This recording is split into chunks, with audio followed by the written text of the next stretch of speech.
Sibling Shenanigans.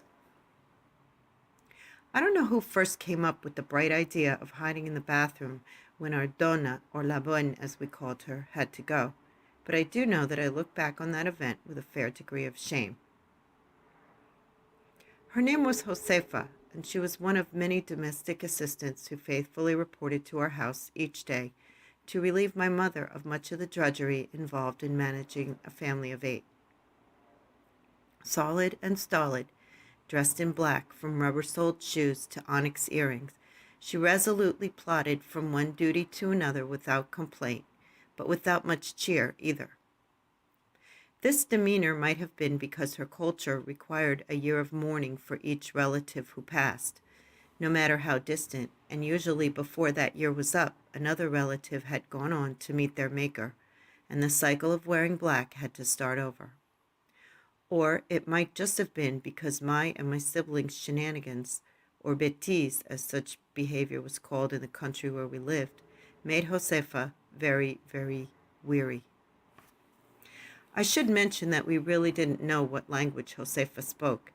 Since our home was in Confignon, Switzerland, the local language was French, and we did make out some French words mixed into her discourse. She herself was from Spain, and her husband was Italian, and Josefa's lexicon included a mishmash of all 3 languages spoken with a unique accent. That's why I remember so well the words she uttered that day. How or why my brother Fred knew Josefa's destination was the bathroom at that moment is a question that has vanished into the fog of memories from 50 years ago. "I'll go behind the shower curtain," I suggested, "and you climb into the hamper and close the lid." Fred cackled with glee, anticipating the prank, as he disappeared into the depths of the covered hamper. Motionless and silent, we waited for our prey, and soon, with only one thing on her mind, Josefa arrived.